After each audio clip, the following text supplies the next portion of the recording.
This revision video focuses on Keats's poem On the Grasshopper and the Cricket, which was reportedly written in just 15 minutes as part of a competition with one of his friends. So a small amount of background about Keats, first of all. He was born in Finsbury in 1795 to a middle-class working family. He had aspirations to become a poet from a very young age. However, following the death of his parents, as the eldest son, Keats had to leave school in order to develop a trade, and he began training as a physician, so a doctor. In 1816, the same year that this poem was written, he met his friend Leigh Hunt on Hampstead Heath, and the pair became firm friends. Hunt wrote of Keats that he found the young poet's heart as warm as his imagination. Leigh Hunt was more than a decade older than Keats, and he wanted to establish a group of like-minded individuals for intellectual and cultural discussions.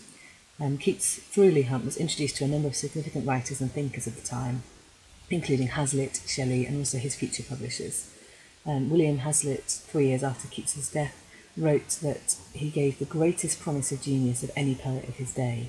He displayed extreme tenderness, beauty, originality, and delicacy of fancy. He also said of his later work, some of his shorter and later pieces are, however, as free from faults as they are full of beauties. So high praise indeed. And Keats was recognised as one of the last romantic poets. If you talk about the big six, he's kind of the last to be born and also the first to die. This poem in particular was written in a competition with Leigh Hunt while at Leigh Hunt's Hampstead home in 1816. Both poems were then published in The Examiner, which was Leigh Hunt's magazine, in 1817, and Charles Cowden Clarke deemed Keats the winner. However, it is reported that Hunt deemed Keats' opening line a preposterous opening. So I'm not sure whether he was being a sore loser or whether he genuinely had that thought. So Keats's poem then. The poetry of earth is never dead. When all the birds are faint with the hot sun and hide in cooling trees, a voice will run from hedge to hedge about new-mown mead that is the grasshopper's. He takes the lead in summer luxury. He is never done with his delights, for when tired out with fun, he rests at ease beneath some pleasant weed.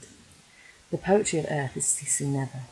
On a lone winter evening when the frost has wrought to silence, from the stove there shrills the cricket's song, in warmth increasing ever, and seems to one in drowsiness half lost, the grasshoppers among some grassy hills. Okay, so it's the idea that nature is cyclical, it's celebrated, and it's a very romantic ideal of nature being something that is everywhere and is included in everything. So it's the eternal essence of nature.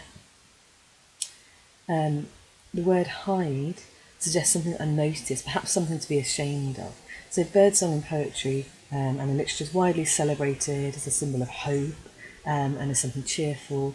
Keats takes a different approach because the birds are faint and they're hiding, and the birdsong isn't kind of shrill, it isn't clear, but that they're faint and they're in the hot sun and they're wanting to disappear, they're wanting to hide. The enjambment throughout the sonnet and the alliteration provides a contrast between the grasshopper and also the birds. So line 3 and line 4, a voice will run from hedge to hedge about new-mown mead. The enjambment and the alliteration, it's very light, it's rhythmic, it kind of carries the pace of the poem and makes it go a little bit quicker. And you've got the contrast to the kind of the drowsy, heavy lull of the birds with the grasshopper that's full of life. Slightly unconventional as a symbol for summer, but a really lifelike and energetic one.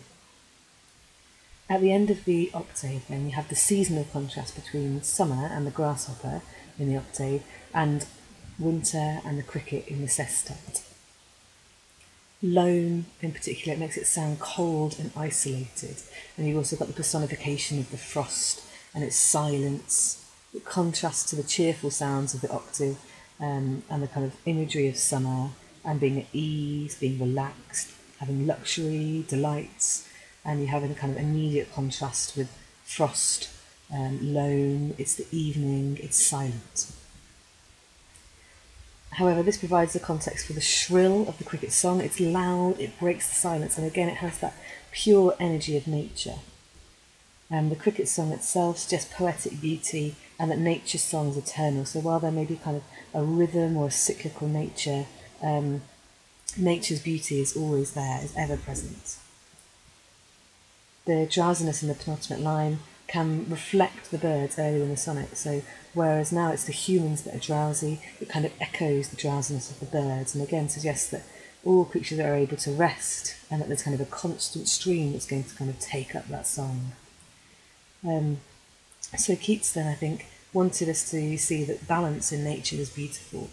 He was a pantheist, and so he believed that God was in everything, God was all around, and you can see it in nature.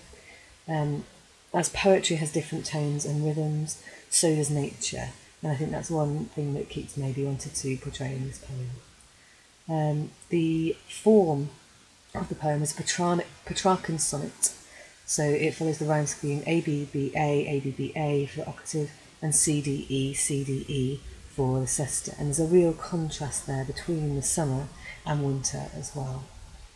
So a poem written in 15 minutes for a competition. It would be very interesting to compare it to Leigh Hunt's poem with the same name, and to see whether you believe he should have won the competition or whether Keats was the rightful winner.